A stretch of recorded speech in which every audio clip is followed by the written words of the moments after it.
Hey, everybody, and welcome to the Monday edition of Moohead Radio. I'm your host, a big and furry, rust-colored bovine.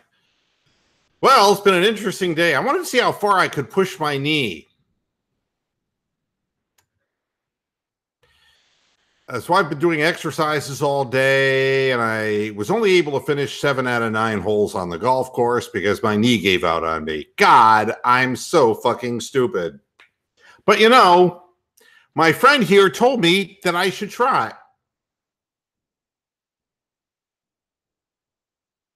You know, leave it up to the black cow of death to show up at Tyrod Taylor's funeral. We'll get to that in just a moment. How is everybody today? Me? My knee is killing me. Okay. I sound like the old Jewish guy starting a podcast.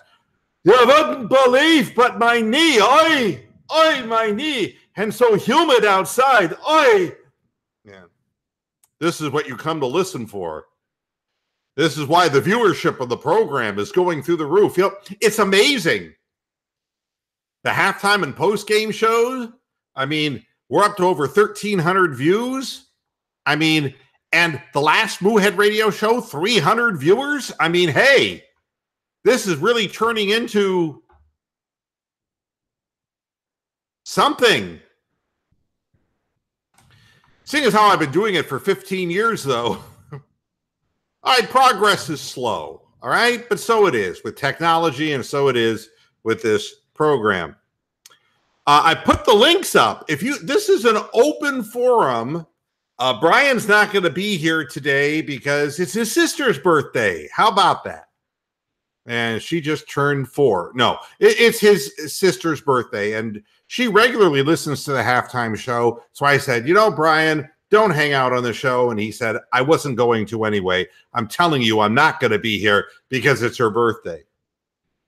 And I just heard from my old buddy Bill Smith from Frying Pan Sports, who was used to call in on the program all the time. And great hearing from him. It's nice just hearing from people who you have a history with. This show has been on the air for 15 years, and that's a long time, and you run across a lot of people in 15 years. Some of the people, not so great. Some of the people, wonderful people, and I've been blessed to have met many wonderful people doing this thing. All right. Today on the program, I want to take a bigger look at the Cleveland Browns. I mean, it's easy to be very myopic, SAT word, right now, because let's be honest about it. It would be like if you were living in a cave during a glacial age and you had enough food to survive, but no human company. And for one day, a woman beamed down and gave you a blowjob. All right.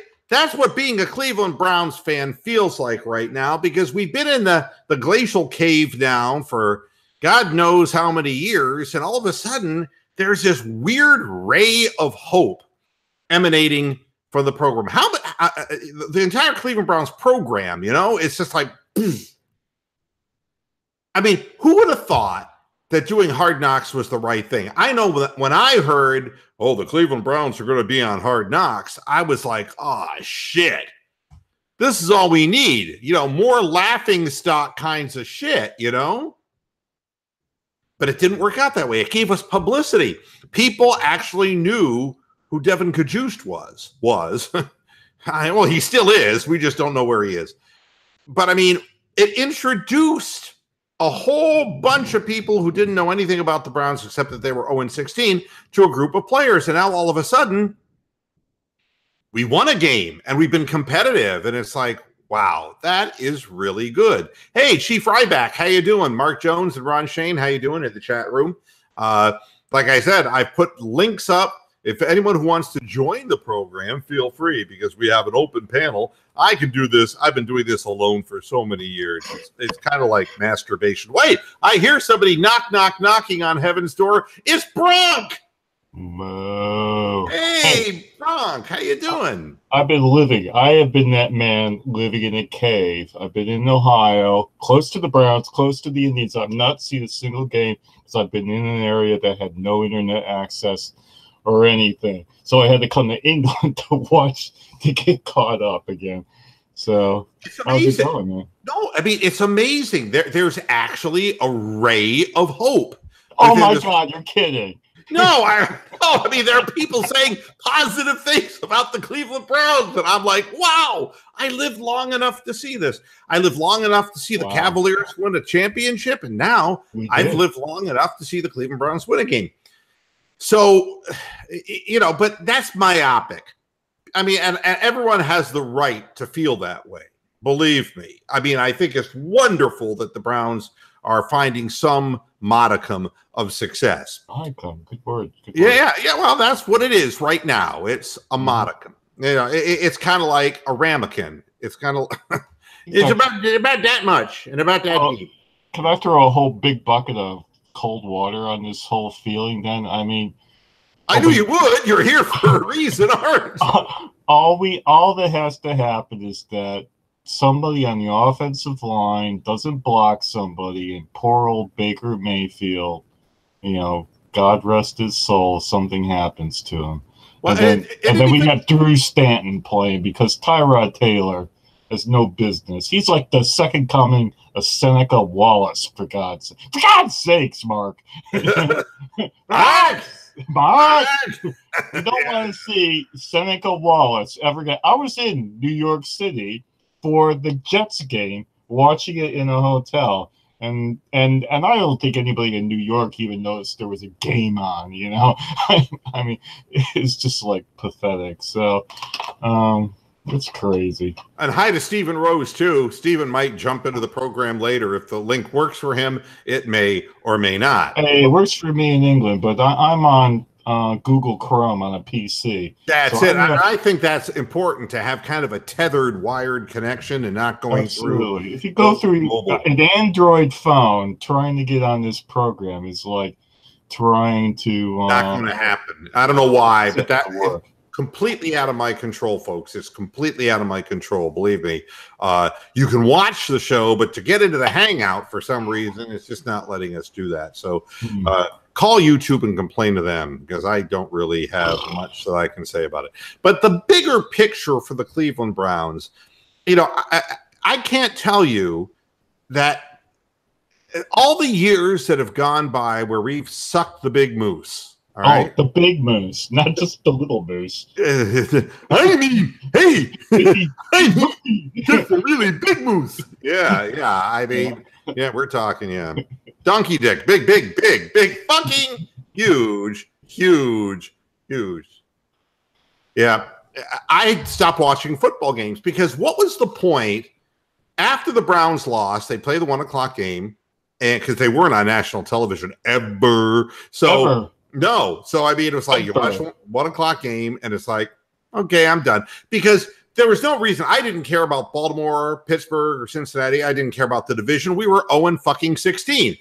Correct. There was no reason. Now, all of a sudden, it's like, I'm checking Cincinnati out and I'm checking Baltimore out. And I'm going to watch Pittsburgh tonight. And it's like, oh, my God. Those two teams, Cincinnati and Baltimore, are 2-1, and we're 1-1-1. We're in this! I mean, I know. What was the last time we had a shot like this? When Don Strock was the backup quarterback? I mean, come on. I mean, I know. I mean, that's what makes this so amazing to me is that he's like, wow, I'm actually looking forward to a game. And and it's kind of like, well, we played Pittsburgh so close and now we know how to win. It's like, gosh, I wonder how we'd stack up against, So then I watched Cincinnati and Cincinnati couldn't stop the run. And I'm thinking to myself, well, they gave up a lot of points, 31 points. And we got Baker now who scored, let's be honest, he scored 21 points basically in a half plus a minute 43. And, hey, if we can put up 20 to 27 points in a game, we can win, man. We can win with the defense. I mean, look at what the New Orleans Saints did. They scored 43 points. Their first week, they scored 40 and lost. Their second in overtime, they scored 43 points and won. And boy, we did a hell of a job with them. Exactly. In their stadium, inside in a dome. I mean, our defense has done a really good job this year. So if we have a quarterback who actually can score some points for us and get us in better field position and allow our Greg Joseph to miss a few, we have a chance to beat people. So I'm looking at this like, we have a chance to beat Cincinnati. Now Flacco looked real good. I mean, he was. How good was he? No, I mean, his passes were accurate. There was no rush on him, really, but he looked good. And, the Ravens were like, at least when I turned it off, were 11 out of 11 in the red zone touchdowns. 11 out of 11, all touchdowns. They never had to settle for a field goal. And there's Michael Proud jumping in with us. Hey, what's up, guys? Oh, would you put the hat on the right way? I mean, you're a grown man. Yeah, you have to. You can see my eyes then. Oh, there you go. Yeah, you kind of look like Jim Terry now. I can put my hood up like I usually do on here. That's true. Unabomber look. Yeah. Yes. I'm not shaved. That's why I'm covering the dome. Yeah, you're good. You're good. Leave it on backwards. It's more becoming. The other made you look like kind of an evil stalker. The Browns have a chance against these teams. Yeah. And that's the first thing of the bigger picture is when there is actually hope. Where people are truly looking forward to the next Browns game. That in and of itself is a massive amount of progress. And when you find yourself saying things like, wow, we actually have a chance because I think maybe we can score some points now. And then what it did is it made me go back to the draft because I like to revisit my thought processes because they're instinctively wrong so many times. And, and we'll go back and Mr. Moohead, what would you do if it were you in the draft? And I said, I'd go Saquon Barkley 1 and I'd probably take Rosen 4. But, I'm saying to myself, I'm not even sure we should go for a quarterback. Maybe we should just build up our defense, do everything defense. And then, my thought process was like, we don't get a quarterback. We're going to have another losing season and that's fine. But we got to strengthen one side of the ball. But, the axiom that you can't win without a quarterback, we hear that all the time in the NFL, But now I'm like Peter Tork, Mickey Dolenz, Davy Jones, and Michael Nesmith. I'm a believer, okay? Neil Diamond even. Neil Diamond wrote the song. Yeah.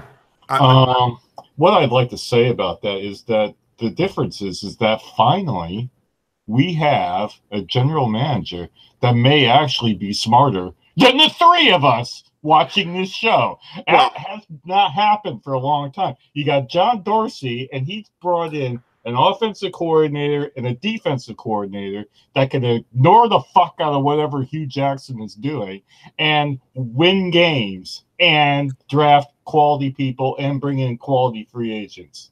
When has that happened? Amen to that. Yeah, and I'm actually flying home to Cleveland to see his last first-round draft pick against our draft pick, Pat Mahomes against Baker Mayfield on November 4th. I cannot wait to see that in person. Well, I mean, stop and think for a minute. So Josh Gordon's gone, and Kendricks is gone.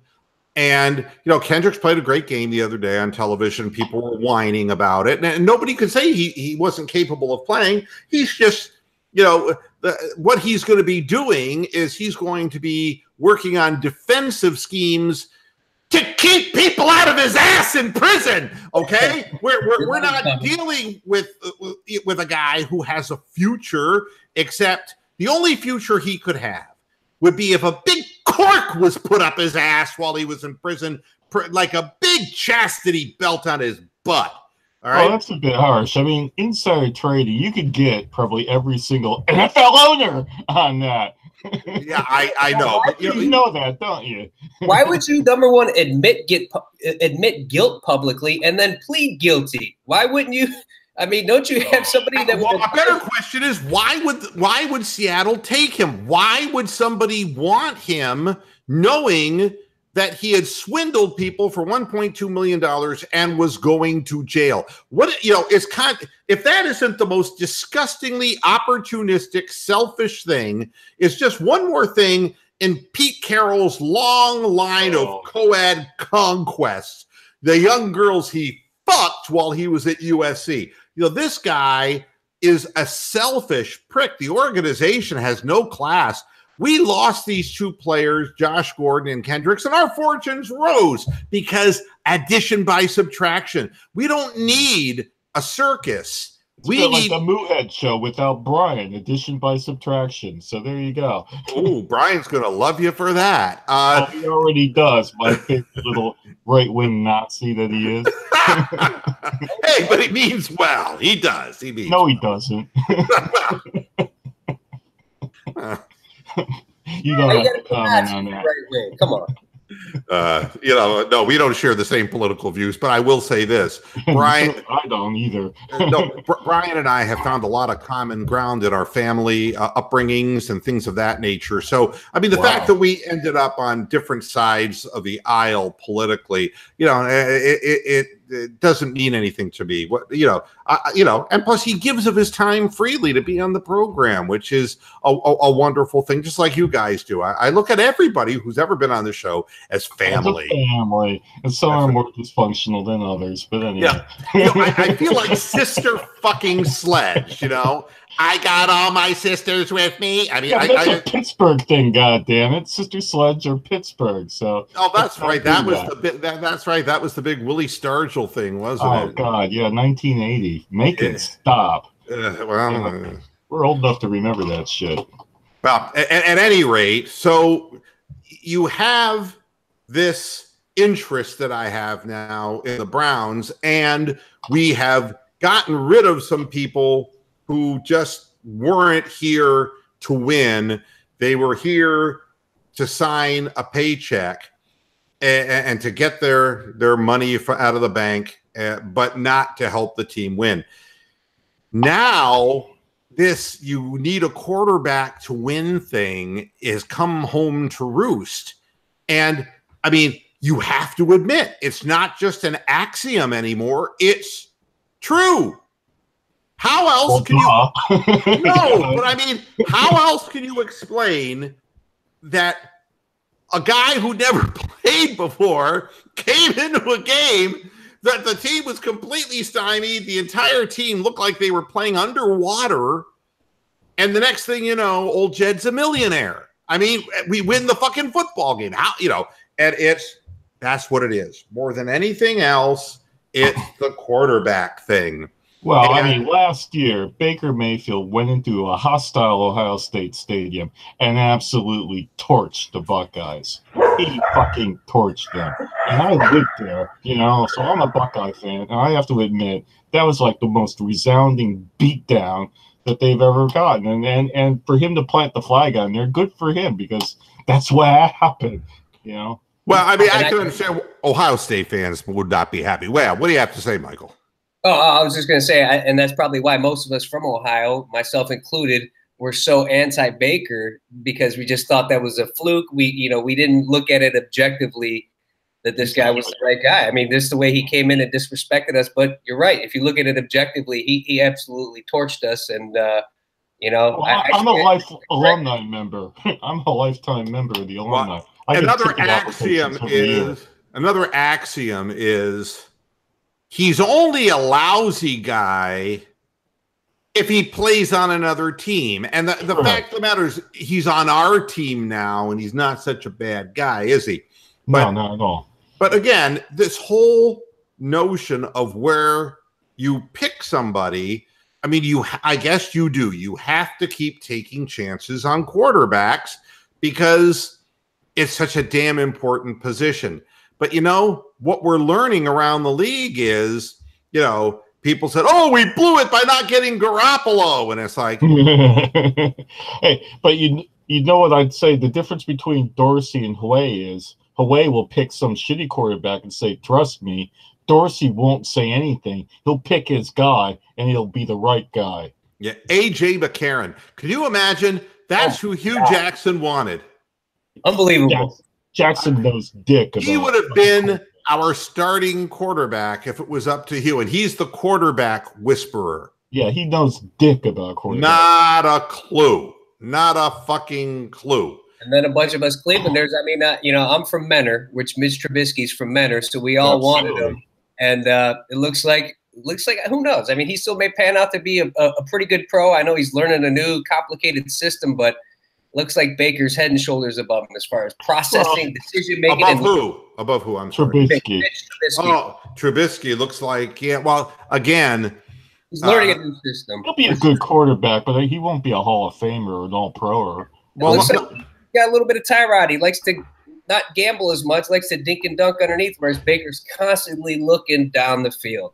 But you know what I see more than anything, and I've watched more and more of that game that I recorded and watched Baker Mayfield, and really I had to mentally compare him because I, of course, didn't save any games with Deshaun Kaiser or Johnny Manziel or any of them. I mean, life is too fucking short to do that, isn't it? Yeah. Plus, I only got a limited amount of DVR space, and I'm not going to waste it on Deshaun Kaiser. But the thing that strikes me is mechanics. When I watched Mitch Trubisky playing, and I've watched him a couple weeks now, too quick to roll out. When he does roll out, he doesn't get his shoulders squared. He tends to make mistakes when he's on the run like that. He makes some plays, but at the same time, the mechanics are fouled up. He doesn't look like he's stepping into his throws. What I saw with Baker Mayfield is a definitive mechanical bump, bump, bump, bump, drop, square the shoulders, throw through, right, come right around, just like a pitcher pitching, just getting your body weight moving forward so there's zip on the ball, not any of this throwing off the back foot shit. I see him when he is scrambling, unlike Mitch Trubisky. He's directing traffic and still looking downfield. Trubisky's looking to just dump it off to the shortest guy he can, or to get his ass out of bounds and take a sack or whatever. Mayfield always seems more like Roethlisberger in the sense that he, in a broken play, he's saying, confusion creates opportunities for us too.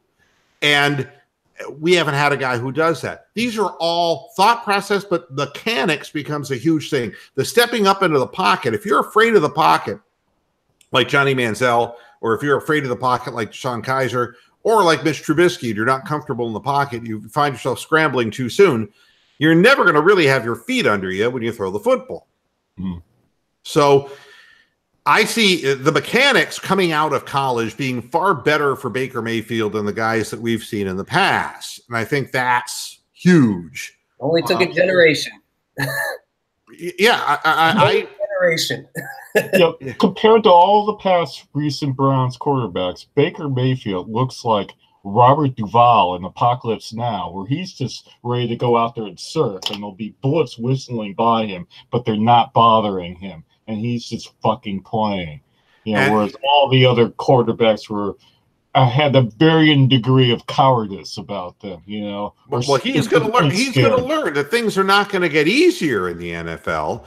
The thing is you build yourself up early to get pushed off the pedestal. And right now, that there's all these teams who are watching his Allen Edmonds shoe commercials and all this hype surrounding Baker Mayfield, and they're going to want to knock him off the pedestal. And they're going to create block. We have to have running backs who block. We have to have people block for him. They're going to come up with defensive schemes to stop this young guy and to confuse him. They're going to give him all kinds of confusing reads in the backfield, and it's going to be a challenge, and he's going to make mistakes. He's going to have good days and bad days, but he is of a strong enough constitution mentally to get over the hurdle. I'm taking a lot of shit on Twitter because I suggested that maybe the 49ers could take a look at Tyrod Taylor, and it's like, oh, there you go. My kitty. Yeah.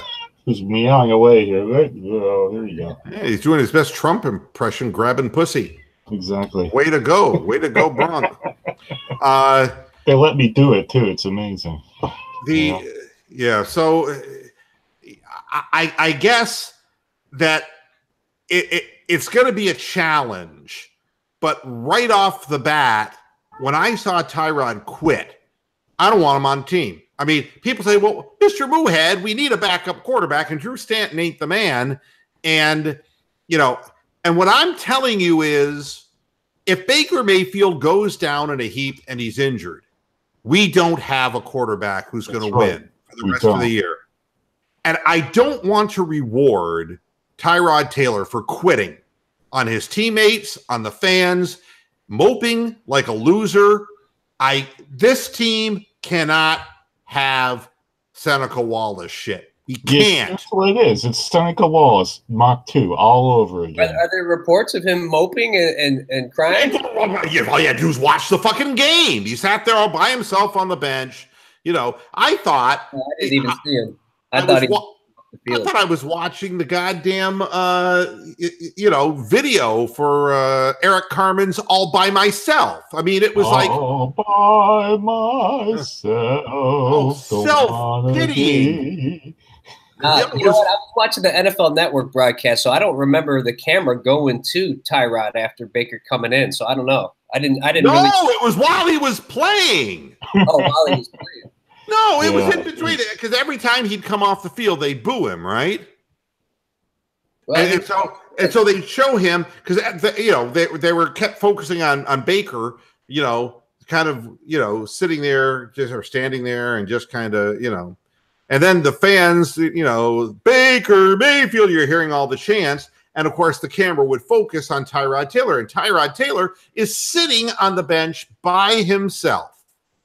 And with his helmet off, with his blank look on his face, like, Mommy, I don't want to go back in there with these mean people.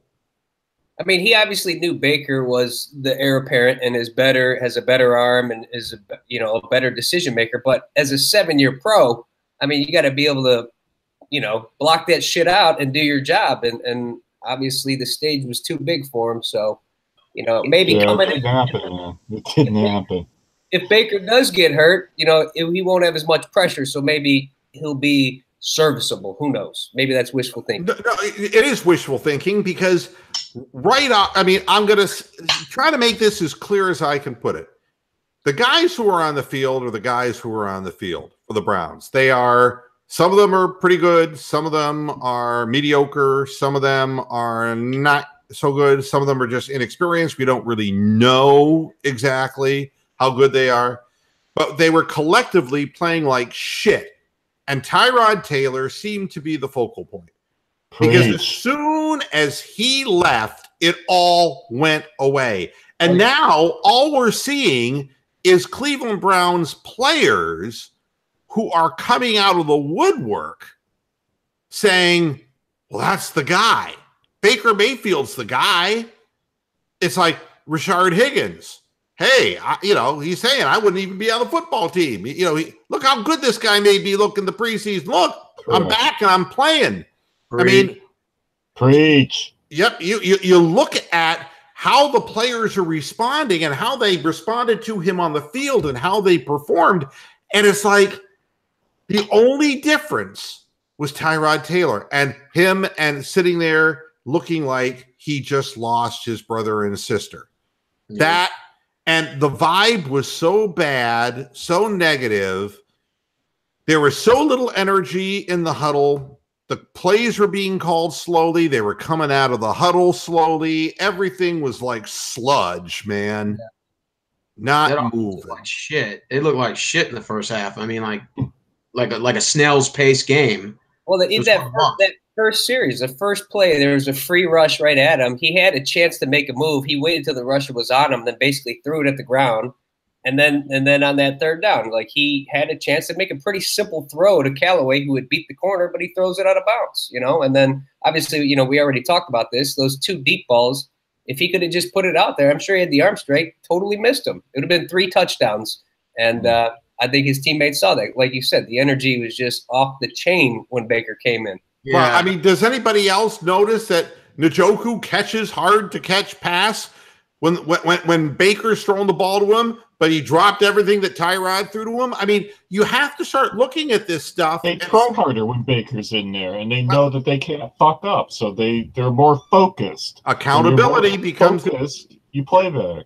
Yep, and I'm looking at these individual players and saying, boy, the blocking up front got better. The whole team. Like after the 2-point conversion that Baker caught, even the undrafted rookie left tackle Desmond Harris, he runs up to him, does that jump, the ass to ass. It's like everybody is fired up with the kid. They're all starting at the same time. I mean, these are young players. The Rashard Higgins, the Desmond Harrisons, all of these guys who are young, Avery, all of these guys who were young first, second-year players, Callaway, Njoku's a second-year player. These guys are all starting out what they hope are long professional careers. Denzel Ward, we got a bunch of them. And they relate. And it isn't like this 7-year veteran thing, I'm getting my paycheck thing. And honestly, Tyrod Taylor's not going to be in Cleveland next year. If you can get something for him this year, get it. He may not be in the NFL next year. I mean, that's his Buffalo cut him loose. You're not going to get, but there are going to be teams that need. I mean, Garoppolo lost his knee because he decided to try to shoot for an extra yard or two instead of stepping out of bounds. Wow. Yeah, he could have just gone out of bounds. Instead, he tried to go at the 7-yard line toward the flag. Guy rammed him, and that was the end of that. What are you holding up there, Michael? I initially was half joking when I made these bets back at the end of May when I was at the Wynn in Las Vegas. And, I think I may make a lot of money. I mean, the Browns winning the AFC and the Browns winning the Super Bowl. And I also have one with the Browns winning the division. So we'll see what happens. I think a deep run is in order. Oh, yeah. Well, I think that you're on drugs. But still. I am on painkillers. If they get close to winning the division, just hedge it and you'll make money anyway. Just bet on somebody else. I still think 1-1-1. If we would have started 3-0, I mean – anything was possible, but we're not that far behind. So, right, if we would have started 3-0, they would have all said it was a fluke. But when you start out, 1-1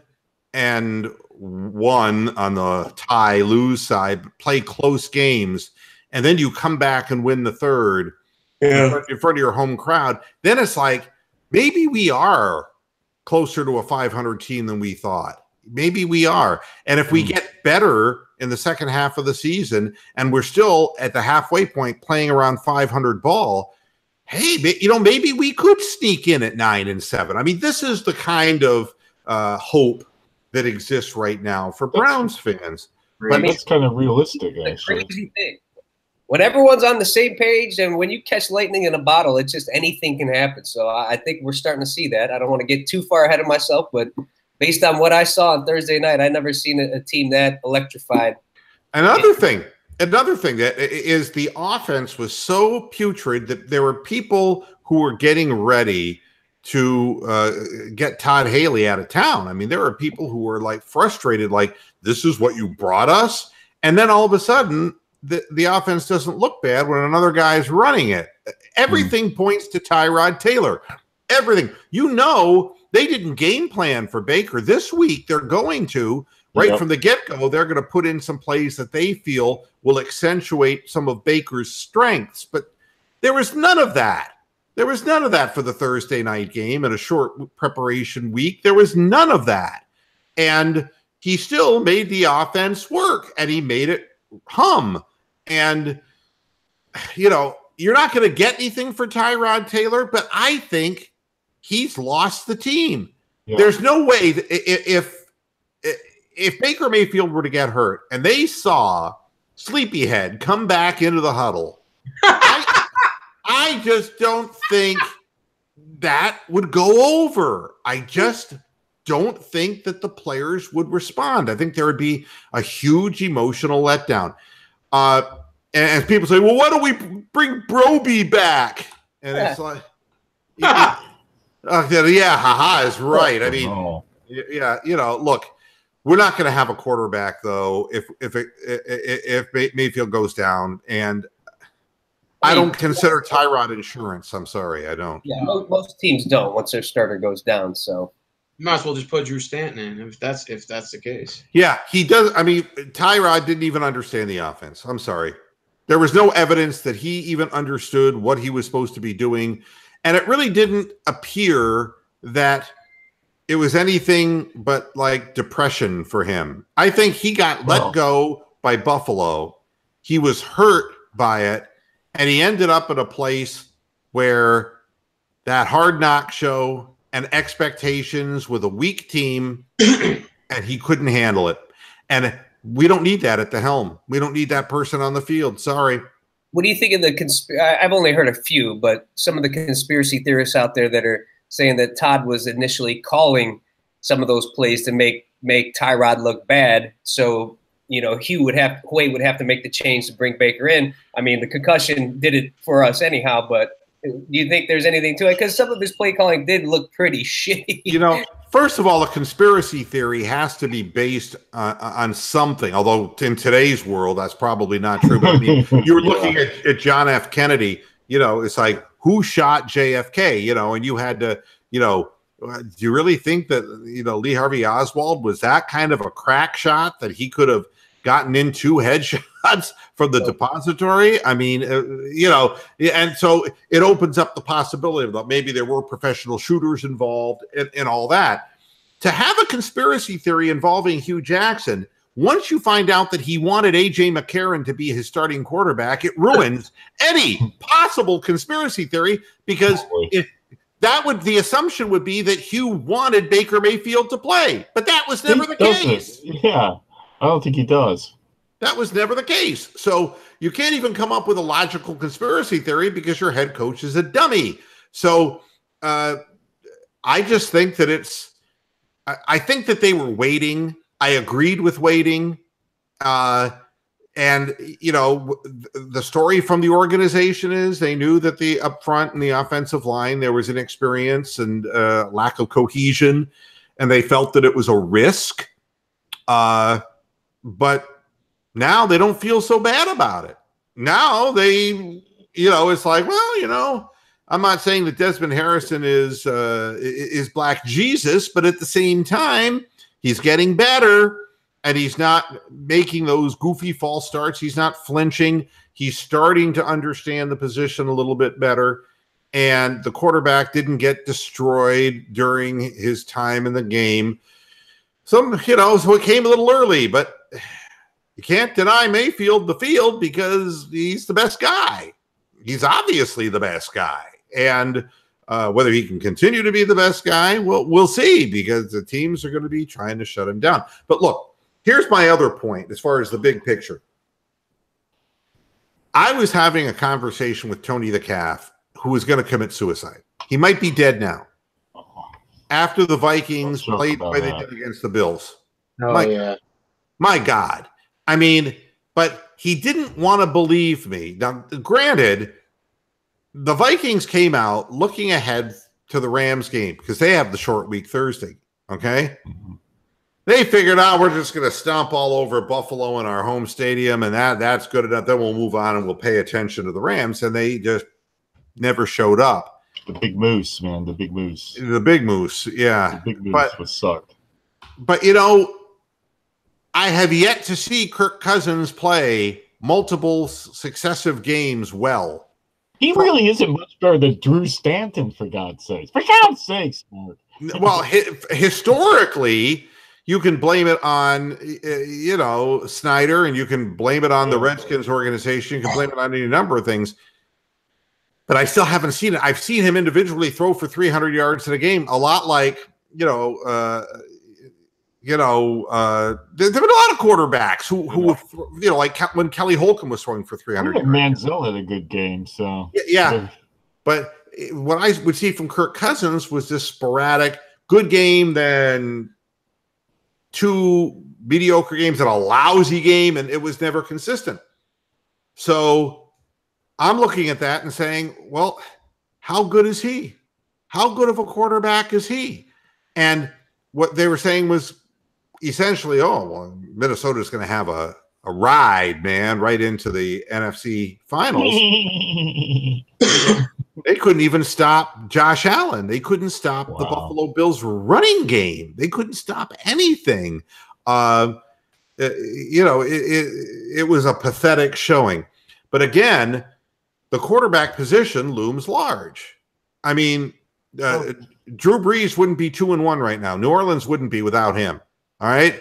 You start looking at this and you say, the great quarterbacks, and then the guys who are getting older, Roethlisberger and Brady. Yeah. New England, you want to talk about totally flaccid and impotent. That was a grossly underthrown ball in the double coverage at the end of the game when Thomas tried to come back.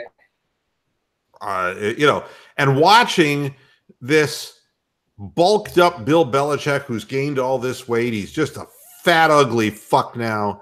Tell us how you really feel. Kids reaching out for him. Hey, Bill, and Bill ignoring him with his fucking hoodie up, but a big fucking gut in front of him. And time has passed them by. Hey, Mr. Moohead, at the beginning of Sunday Night Football, Belichick's walking in through the tunnel, and fans that are sitting on the side, there were kids with their hands out, and he looks at them with this look of disdain. This Mr. Scrooge McDuck face, and he's like, he looks at him and just walks past him with this mean look. And I said, "You asshole." And he said, "I don't shake children's hands," And, the fact of the matter is Bill probably shakes something else on the little boy. You know what I'm saying? I really don't. I don't like Bill Belichick. I've never liked his attitude. I'm not going to question his credentials.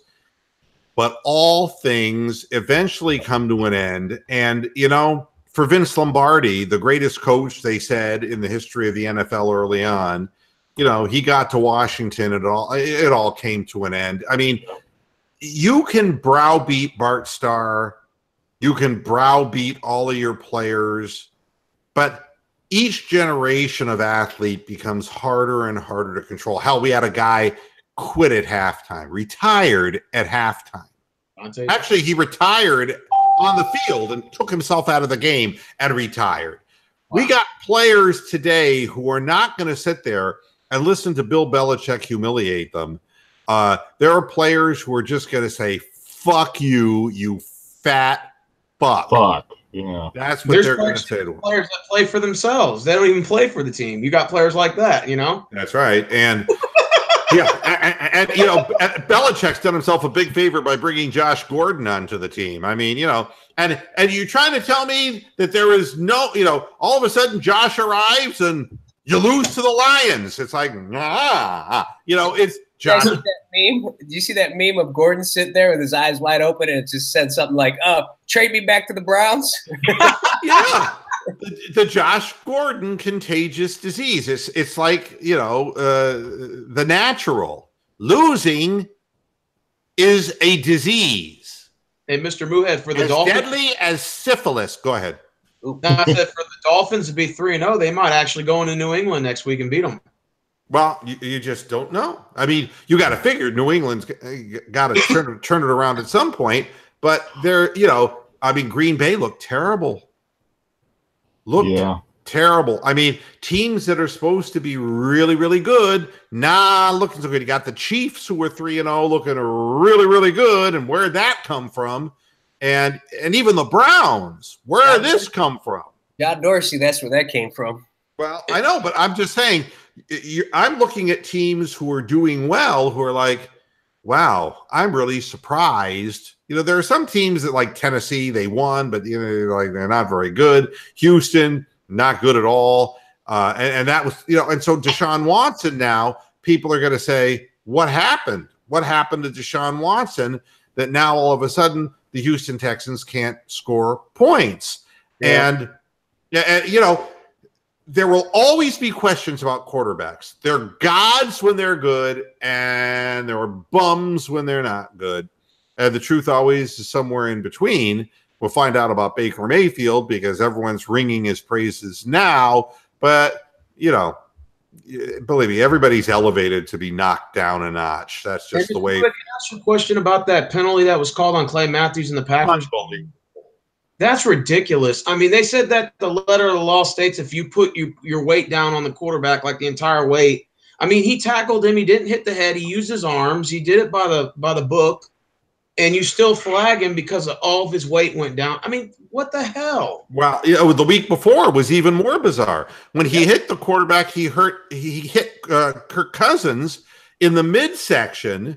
And he put his hand down. He put his left hand down. Yeah. And put his weight down. And they threw the flag on him. You're not allowed to lift the quarterback and throw him to the ground. It's like, if you can't hit him high, you can't hit him low, and you can't hit him in the middle, fuck that shit. We're playing flag football. Yeah, can I say the word? Can I say the word? It's the pussification word.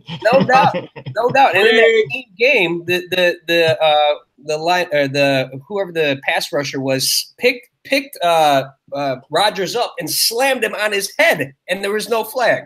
Yeah. What amazes me is you have a sport where people are concerned is kneeling in the national anthem could be a really bad thing for the NFL. And it's like, no, what the bad thing for the NFL is twofold. One is they have this goofy proclivity to try to protect quarterbacks when the rest of the league is dying of CTE. I mean, it's like, what in the hell is the league thinking? It's like, well, we're going to protect one guy in the field and let the rest of them die of brain damage, you know?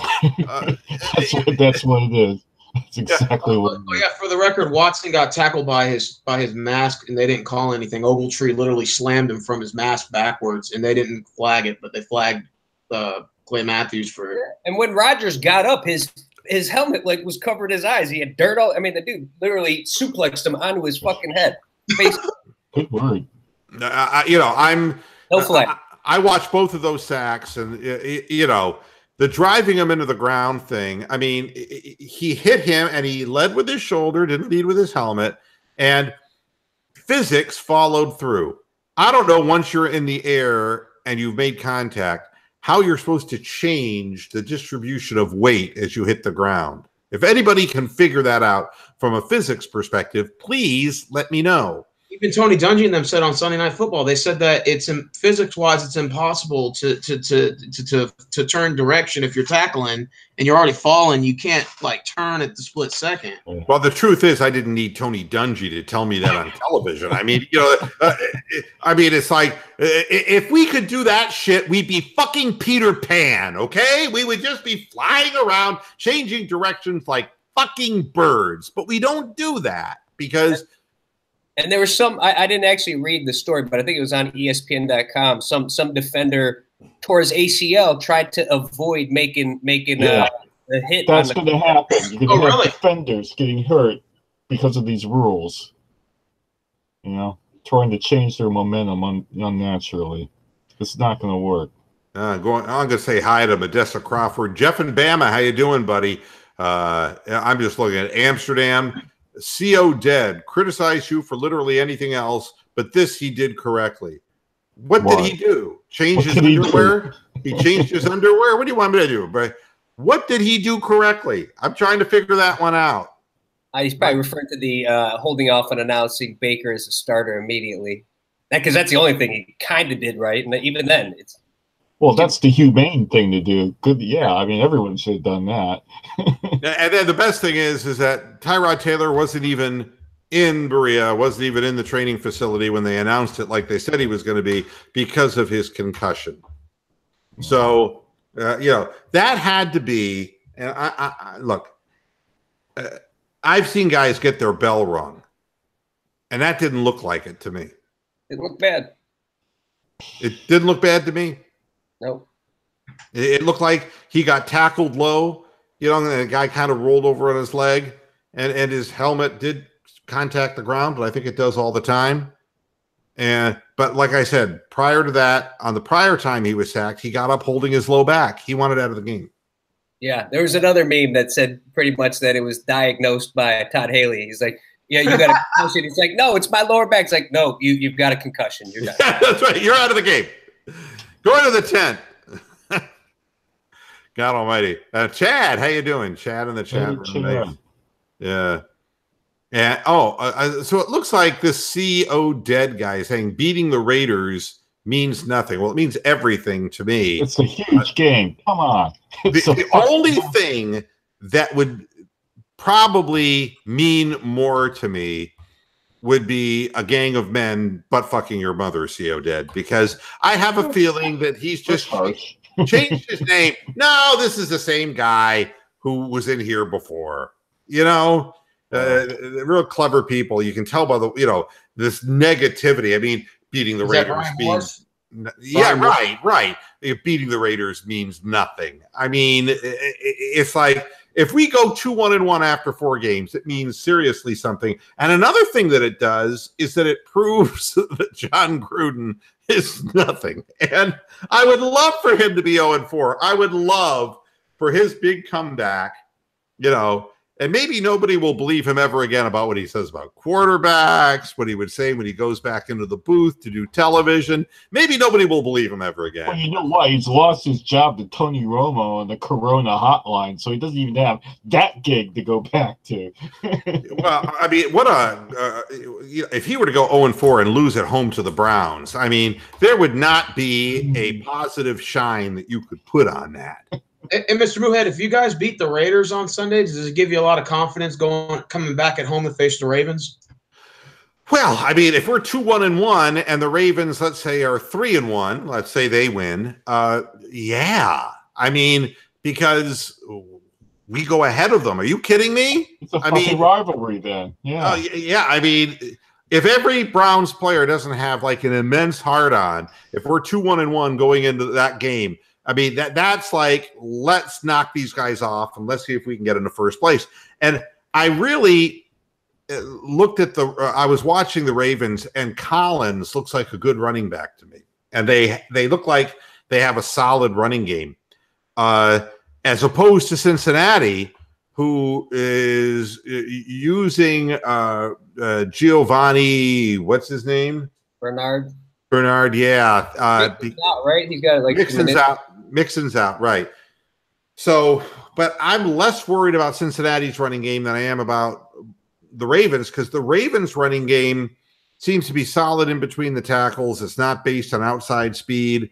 It's based on blocking up front, and it makes their quarterback so much better, because when Flacco is in the I got to pass 45 times a game mode, he throws off his back foot when he's under pressure, and he can make mistakes. Not against us in the past, but nobody made mistakes against us in the past.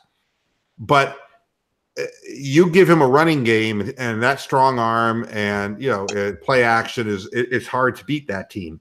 So you could hope that the Browns' defensive front would be able to stop that running game and force Flacco into throwing the ball more than he wants to. That's your hope. So Amsterdam says that Harrison looks decent. Well, the less you notice him, the better he's doing. All right. Correct. The less you hear his name, the better he's doing. Well, anytime once we got rid of Durango, anybody's going to look better. Well, I mean, and Jeff and Bam is right.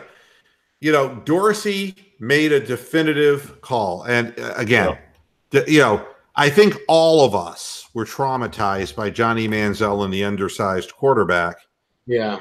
Totally. And, I think a lot of us wanted a big guy. That would have been Josh Allen. Big guy, big arm, I wanted Rosen because I thought maybe he was a little brainier, But when Rosen came into the game, and first of all, I don't know what's going on in Arizona. I do not know. If you play out of a 60-minute game, you play 56 minutes with your starting quarterback. Wait for the other team to take the lead and give the last 4 minutes to an unproven rookie? Right. I mean, it was almost like they watched the Browns game and said, well, it worked for them. I mean, that wasn't hurt, was he? He threw that pick he was fumbled. He fumbled, and is that when they brought Rosen right in? Yeah, the last drive that they had, there was like they yanked him basically with 7.5 minutes left to go in the game. But the final 4 minutes are when Rosen actually got onto the field because of them, the other team taking the lead. I don't. It put an enormous amount of pressure on a young guy, and when he was under pressure, he made an ill-advised throw that was. It was late, and his arm got hit. Yeah, and it was picked. And he is the starting quarterback now. Rosen has been named as the starting quarterback. Yeah. So, but again, what we all wanted back when Dorsey made his selection, and he's emotionally the right guy for the job at hand because he has obviously played his way up the depth chart ever since he got out of high school. I mean, this seems so authentic. Every time you hear him talk, it doesn't seem like it's like he's been coached to speak to the media this way. And I think his teammates see how real he really is. And it's amazing. And it's probably from all the adversity that he's been through. But I mean, I would go to battle with that kid any day of the week if I was one of his players, man. And I think we're lucky to have him. And Dorsey definitely made the right choice. Yeah, Jeff and Bam is asking, has Hugh actually won a challenge yet? And the answer was yes. He was able to hold his breath for more than 5 seconds. Hey, Mr. Moohead, can you show us the impression again of last year when he was trying to find his fucking flag? I forgot about that. Hold on. Wait a minute. Don't fall off your shoulder. My knee's blown out, folks. Yeah. I can't do it. It's like, wait a second. Gotta go back here. Gotta go back.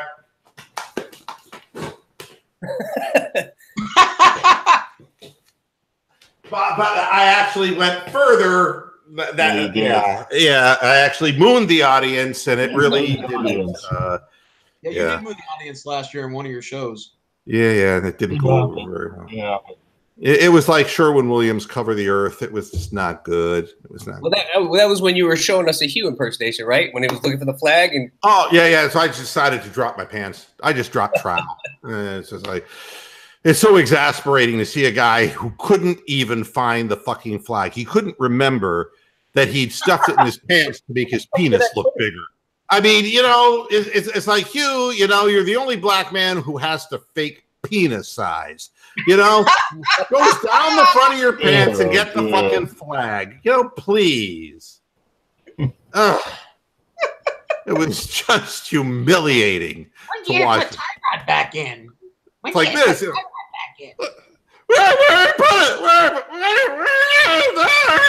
Yeah. God almighty. It's like Hugh's little game of Where's Waldo. This is what we really what the fuck we needed to see. Going 0-16, and he can't even find the challenge flag. That says it all, right? Yeah, that was a definition of last season, yeah. When you can't put tie rod back in. Chad is saying, don't hurt yourself. I would hurt you a hell of a lot. Yeah, if I would have hurt you a lot more if I'd have pulled my pants down, Chad. So because that's something you would never have been able to get out of your head for the rest of your life. No, you believe me, you wouldn't. Yeah, but favored to beat the Raiders? I'm sorry? Is Cleveland favored to beat the Raiders? Point spread wise? Well, no. So. The only game that the Browns were favored to win was this past game against the Jets. That was the game that they were actually favored. But no, they're not going to be favored. Although now I'm sure some of the money is going to switch over. It'll be interesting to see what happens to the odds. I thought I heard that we were 2.5 point favorites. Maybe we're 2.5 point dogs. It's one or the other. Yeah, I do want to warn the fans, not of an impending trial drop. Yeah. That my knee is serious and that I'm going to be undergoing a knee replacement. And, and it's going to be probably, sometime, I'm guessing November, December-ish. Are you gonna do one of them stem cell things? No, I have no structure left in my knee whatsoever, and so I'm going through a final 30-day rehab so that they can just basically prove that is shot, and then we'll go into replacement. So it's going to be a period of time where I don't know. I mean, the season's still going to be on, and I'm likely going to be out of commission. Oh, you'll find a way. You'll find a way. I don't know. How did you tear it? Did you were riding on your bike, you said, and you just hit something? Well, actually, what I have been ACL deficient for the last 10 years. I've had no ACL. It was torn out through bad degenerative arthritis over many years.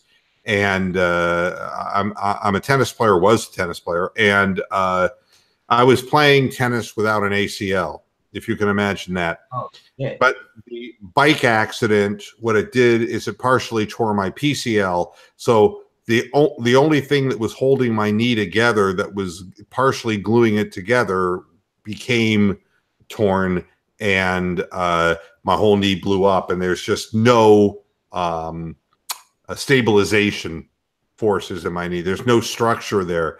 So I was out golfing today, and like, I'll go in my backswing, put weight on it, and it just collapses, and I almost dropped to the ground. It's just not it's not a reliable joint anymore. So it's really kind of an unfortunate thing, but I'm just letting people know that I don't know how on pain meds and in the pain I'm going to be in post-surgically, how I'm going to be able to be up for doing something like this. But get yourself a gurney and you'll be good. A gurney. Yeah. I'm already a Guernsey. Gurney. What is that? And then CO Dead has asked me, what if Tyrod Taylor was made out of barbecue spare ribs? Would you eat him? Now, these are these people. Yeah, I mean, what is wrong with these people? That's like the old Saturday Night Live Will Ferrell doing his Harry Carey. He's like, if the moon were made with cheese, would you eat it? No, my favorite guy, there was a comedian who used to do the most incredible Harry Carey impression. And his premise was that Harry Carey had lost his edge mentally, which was true. He couldn't detect the depth of fly balls, kind of like Matt Underwood, except Harry Carey was 114 years old.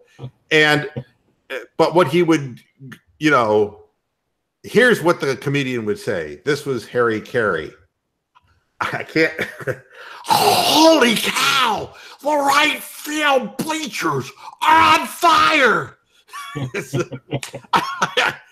Rip your voice up, man. You want to go easy on that one. Yeah, and I'll never forget that. It's like the thought of Harry Carey on an acid trip was just too fucking funny to me.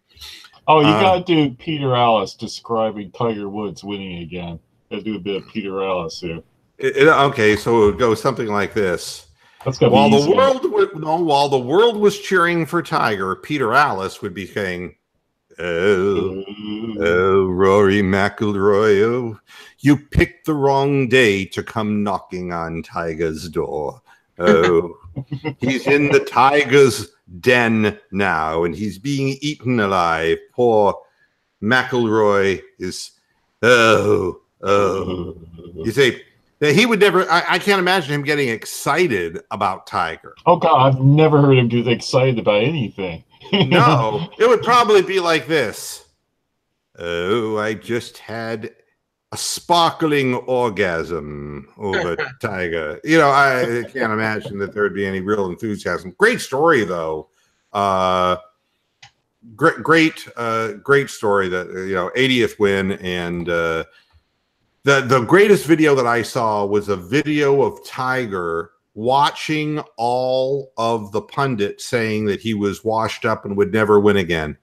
And he was watching all the comments they were making, saying he's done, he's finished, he should just retire, and and he's just grinning. And what sight was that, though, man? That whole oh, I'm sorry, I thought you were done. But the gallery, yeah. Ooh. That was amazing. I'd never seen anything like that before. That was tremendous. You hear the expression, a sea of people. Yes, Yeah. seed of humanity. Truly, it was. It was crazy. It was crazy, and you just wanted the thing to end. You saw him go from 13 to 11 under. It's like, oh, would this end, please? You know, it would. It was a great thing for him, and the timing of it is great for the game of golf. And now, you know, again, as trite as it sounds, Tiger had to relearn how to win.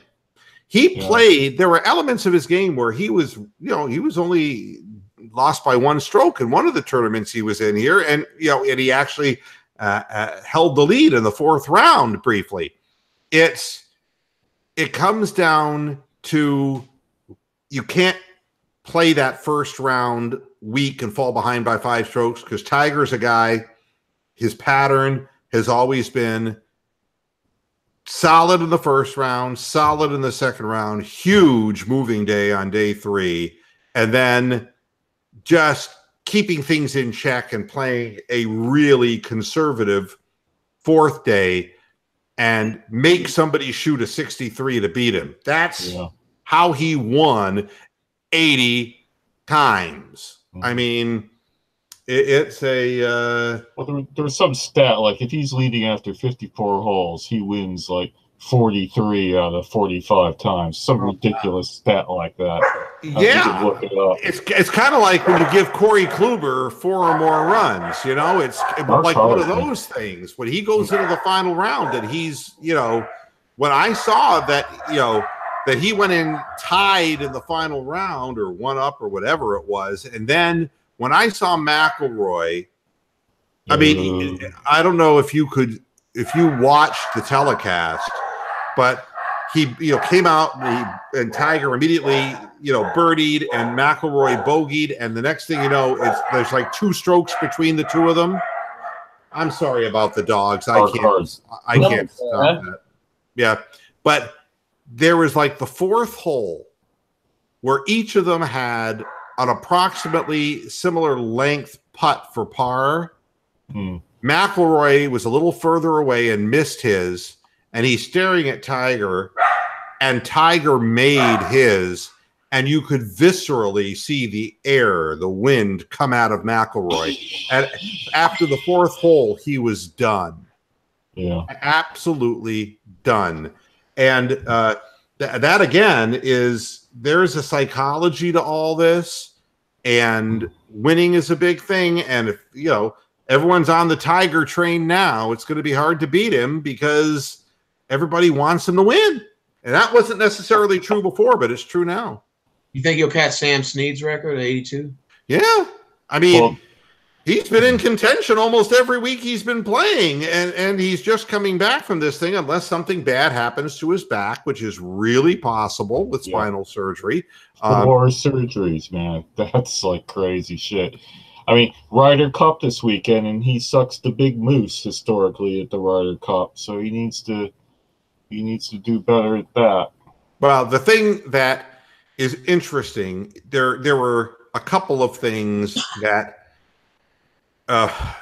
was kind of foreshadowing of a victory. One, Tiger had been having kind of trouble with his driver, and he was hitting fairways with his driver.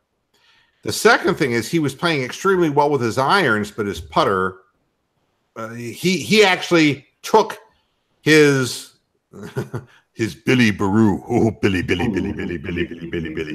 out of his bag. Miss it, Noonan.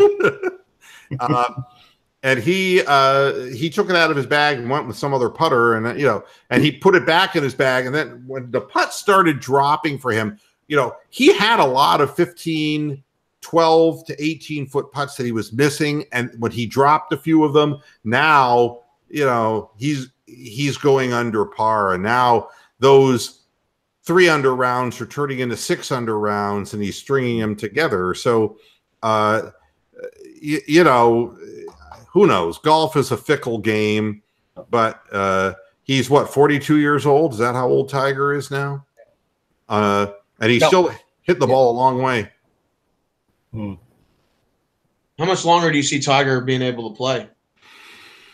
Well, the thing about him is if he wasn't in such great physical condition, he would never be able to play with the back that he has. Yeah. But that's going to be the limiting factor for sure. And I think a better question is how frequently should he play? How should he schedule? Because what was happening, if you remember, he decided to play a bunch of tournaments in succession, is that he reduced his practice time. And he has to figure out what his body can handle as far as practice, because he was always like a frenetic practicer. You know, what do you have to do to keep your body in check and still play in tournaments? And, you know, that's... I mean, asking how long Tiger Woods can play is like a lot like asking how long LeBron can play. It's purely physical thing. I think Tiger's got 14 majors he won, right? He's got like 4 more to catch the all-time record for that. And that is a reach. That's a real reach for him because of his situation. I mean, Jack Nicklaus had to quit because of a bad back that bothered him. A lot of golfers have had problems with their backs, but not to the degree that they had to go through a spinal fusion. I could be wrong, but I thought once you do the fusion, doesn't the pain go away? You just lose motion. Probably not.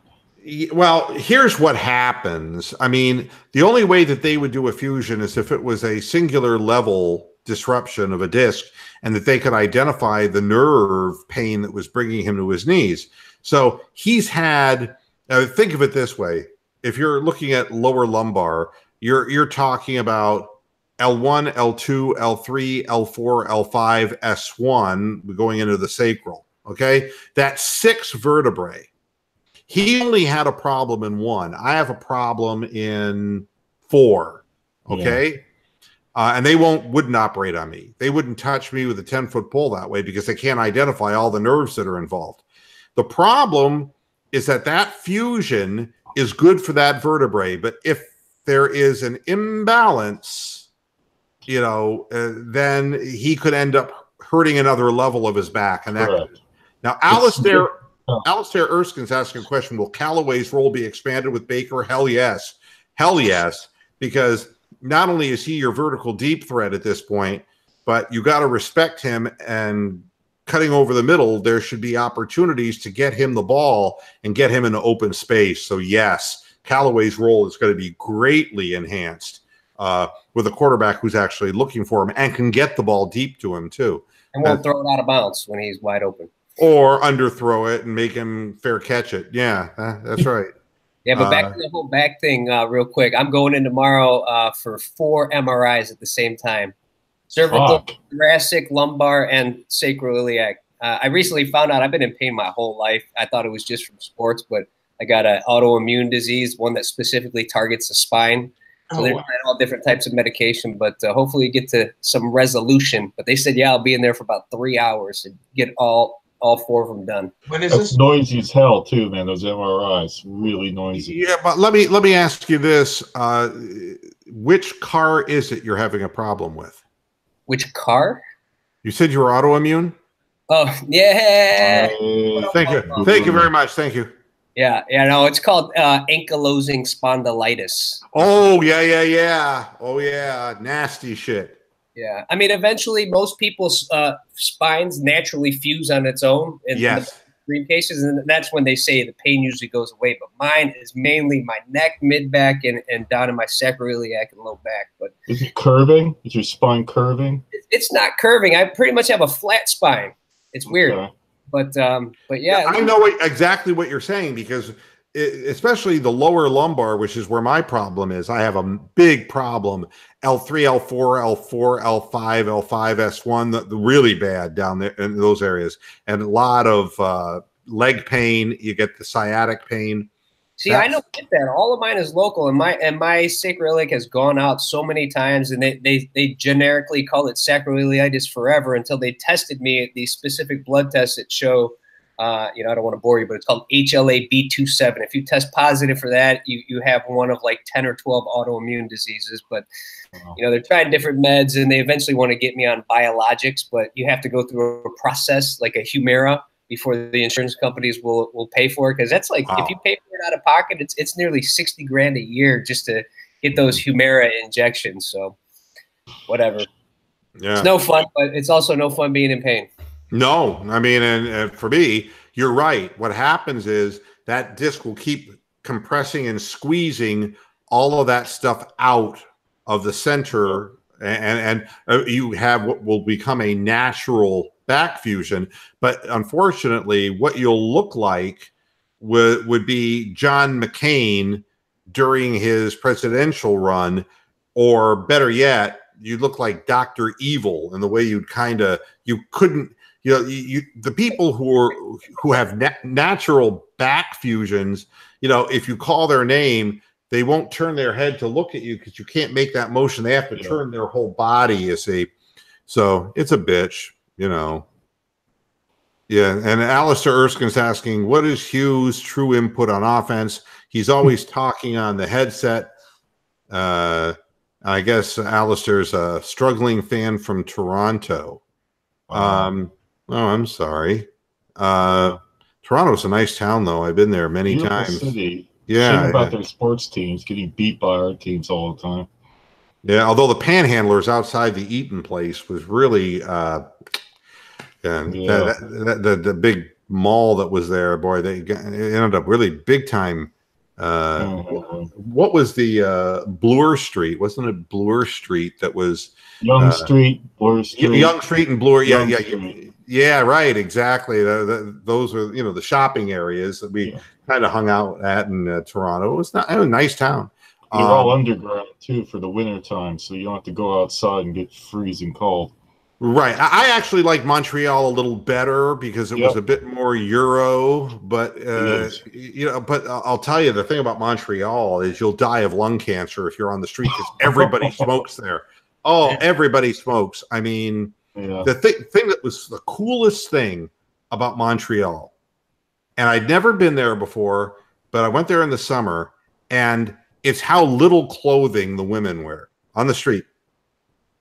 And it isn't a sexual thing. It's just a European thing. Exactly. But American men who visit Montreal, it's like salivate. Yeah, they salivate. But wow. I mean, the smoke is horrible. You're walking around the buildings where the high-rise buildings are, and everyone's smoking, and you're inhaling it all. It's terrible. Oh, that sucks. They don't have like a non-smoking like they do over here. No, in Canada, no. They urge you to smoke. It's like cancer is good, I mean, it's like packs of cigarettes do have those. It shows pictures of lungs that have cancer and all blacked out. I mean, so even though they can smoke everywhere, I guess they're trying to tell you not to do it, even though they really want you to do it. Alistair's telling the truth. Montreal women do have hairy armpits. That's true. I was going to ask that. But no, it's funny how every country's a little different. I lived in Korea for 5 years. One thing about the girls, even in the wintertime, they'll wear skirts and shorts where they'll show their legs for days, almost asses hanging out, but they always cover their tops. It's like you don't really see cleavage or anything, but you'll basically see their asses coming out of their shorts. It's really strange. Yeah, well, I mean, I don't consider that strange. I consider it kind of fun. Great to look at, but it's like if you're going to show your ass hanging out, why don't you just show them titties too? Because they got show everything. Yeah, show one, show all. Well, I'll write to the Chamber of Commerce of Montreal and I'll ask them that very question for you, Michael. Appreciate that. You bet. I got to get out of here at 7:20. I mean, time has just gone by so fast. Real quick though, before I let you go, I found a couple of these that we were searching for how they completely ended last week and we didn't have it. So here's just two of them. Hickory dickory dock. Some chick was sucking my cock. The clock struck 2. I drank my goo and dumped the bitch on the next block. Oh, okay, good. And was there another one? Yeah, there was one more. Let me just find it here. You couldn't figure out what's in the bowl, bitch. Little Miss Muffet sat on a toughie. Along came a spider who sat down beside her and said, "Hey, what's in the bowl, bitch?" I wanted Little Bo Peep. Oh, Little Bo Peep. Hold on. Yeah, go ahead. That's my favorite one. And I can never come up with the. Yeah. Got it right here. Hold on. Oh, here we go. hell was like fucked her sheep, licked his feet? Oh, hold on. Oh, here we go. Wait for it. Wait for it. My computer's lagging here. Oh God! Don't you hate that when it happens? God damn it! Put me on the spot there. Yeah, well, you're the one who said you had it. Here, Drum right roll. Don't worry, Corey Coleman once said I had it. Where is he now? Is he still alive? No, the what's it called? The New England released him when they signed Josh Gordon. That's true, yeah. Is that where Browns players go to die nowadays, don't they? Barkevius Mingo. I'm gonna look this up myself. It was there at the top, but your computer choked at the wrong minute, man. well, it went into this whole forum, and it must be somewhere down in the middle. Maybe Mr. Moohead can find it. Okay, let's see. Mary, quite contrary. Shave that pussy so damn hairy. Ow! All right, these were just, yeah. You do Peter Alice reading one of the dice clay. Oh, little Bo Peep fucked his feet, blew a horse, licked his feet, made his ass so very nice, tongued his balls not once but twice. Oh, Oh Dogs God. loved it. Yeah, that's it. That's the other one. Old Mother Hubbard went to the cupboard to get her poor doggy a bone. When she bent over, Rover took over, and she got a bone of her own. a bone of his own. Oh, Yeah, that's yeah, but real quick on talking about Harry Carey, we had one that would give him a run for his money, old Herb Score. I mean, if you listen to some of his old callings of the Tribe games, I remember one of the last ones I heard. There's like, popped up, to the warning track. oh yeah, I know. But his eye had been bad. Yeah, he had this fucking excuse, dudes. Yeah, he's like, popped up. Oh, I mean, to the warning track. He was great to listen to. Oh, and then the famous one. Little Boy Blue. He needed the money. Yeah, okay. All right, enough of that. All right. So I'm done. You're done. We're all done. Thanks, everybody, for tuning in to a especially long edition of Moohead Radio. Back again on Friday for Browns Oakland analysis and predictions. And we'll have a better idea of how the division lays out then. Thanks for tuning in. And guys, thanks for coming in here and helping me out. I appreciate it as always. Take care now. All right. And everybody have a good night. Hasta la vista, Pastor Heads. Good night.